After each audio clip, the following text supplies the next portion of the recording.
Ka all giant midday meal worker union Jowai mentagasngi kala penlong ya ka jingaki ka baklembo por da ka basyong hajan ka office jong ka Meghalaya Board of School Education halowa lachumia ban persya ya ka jingbamla jong ka sarkar ban pinkiw ya ka honorarium ka balong menta 10,000 tingka shibnai.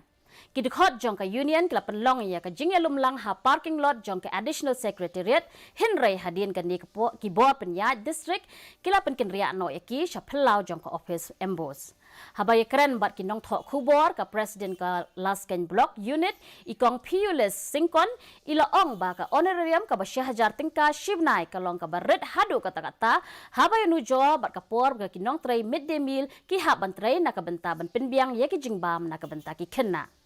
Ya menta kinong tray ki yok priang khandai spak tingka naka sorkar pedeng bat shi spak tingka naka sorkar jela ka balong baro 10,000 tingka ha ka shibnai.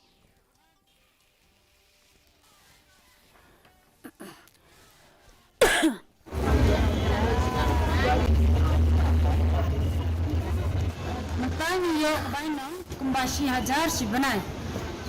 Nabaro ban naka sorkar makhalaya ka ayangi kumbashi spak shibnai.